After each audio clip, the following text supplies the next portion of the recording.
Monsieur Billon, pour vous, la Turquie est un pays incontournable?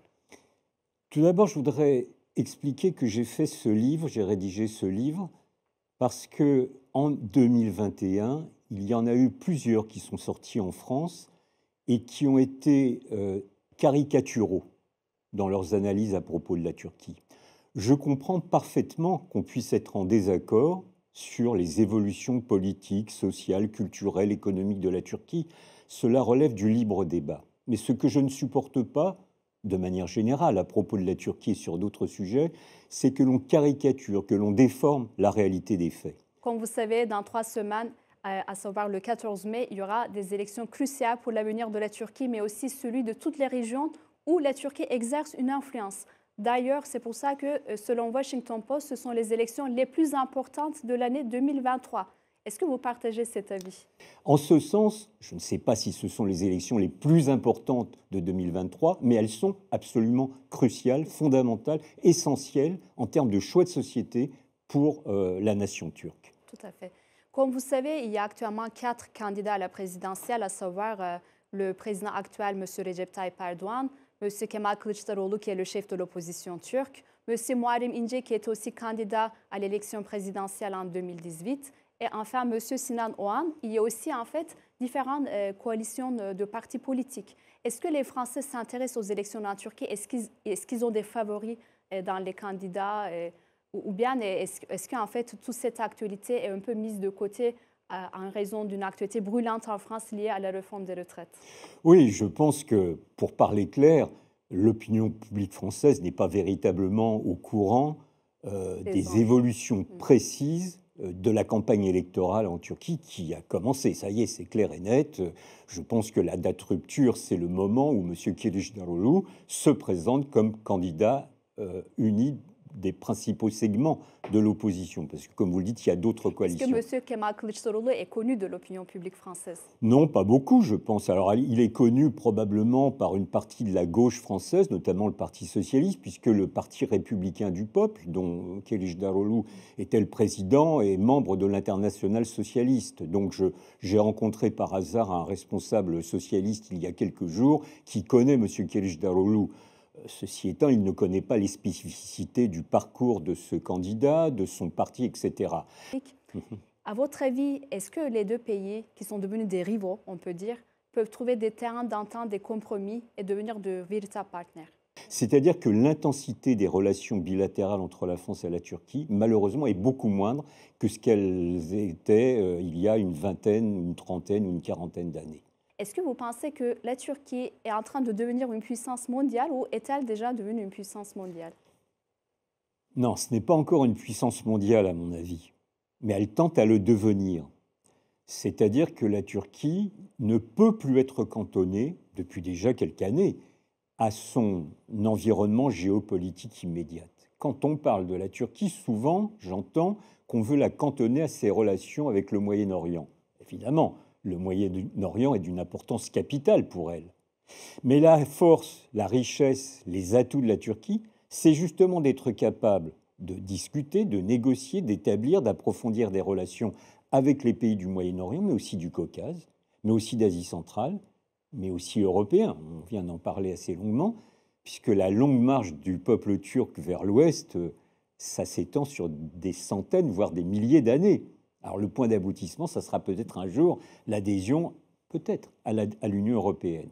Mais désormais, on l'a évoqué précédemment, la Turquie, je suis très impressionné par les progrès qui ont été faits par la Turquie en Afrique subsaharienne. Ça, c'est plus nouveau. C'est une vingtaine d'années. Et d'ailleurs, tout le monde dit que c'est une initiative de M. Erdogan. Non, ce n'est pas une initiative de M. Erdogan. Le premier qui a élaboré un plan d'action vers l'Afrique était un ancien ministre des Affaires étrangères turc, qui est décédé maintenant, Ismail Cem, qui avait lancé le premier cette initiative. Alors, ce qui est clair, c'est que depuis 20 ans que l'AKP est au pouvoir, alors là, les initiatives se sont multipliées d'une façon mais impressionnante. On sait par exemple que la première compagnie aérienne en Afrique, c'est Turkish Airlines, désormais. Nous savons que dans la Corne de l'Afrique, la Turquie possède une influence politique et diplomatique ainsi qu'humanitaire. N'oublions pas cet aspect des choses tout à fait importante. Nous savons aussi que la Turquie a ouvert, alors je crois que enfin je ne crois pas, j'en suis sûr, ça s'est multiplié par 4 en 20 ans, le nombre d'ambassades de Turquie sur le continent africain. Tout ça, évidemment, mérite l'attention. Et encore une fois, plutôt que de jouer la concurrence stupide, là, je pense qu'il s'agirait de trouver des synergies avec les Chinois, les Russes, les Américains, ne les oublions pas, les Français bien sûr, et quelques autres, plutôt que de jouer une concurrence stupide. Alors, quand je dis ça, je ne veux pas être naïf, je sais bien, on a évoqué tout à l'instant ce qu'étaient les intérêts nationaux, donc on n'est pas obligé de s'entendre sur toutes les questions. Mais quand il y a des problèmes et des enjeux vitaux pour les uns et les autres, et notamment pour les peuples africains, encore peut-on, en coopération avec eux, trouver des solutions constituant des synergies. C'est ça que je veux dire. Bien sûr, il y a des formes de rivalité. Il serait idiot de ne pas les reconnaître. Mais la rivalité peut aussi, sur certains dossiers, créer des coopérations positives. Nous savons aussi, alors dans une moindre mesure, bien sûr, mais que des contacts importants à tout niveau, politique ou économique, sont mis en œuvre par la Turquie vers l'Asie, vers l'Amérique du Sud, ce qui n'est quand même pas son terrain de prédilection habituel.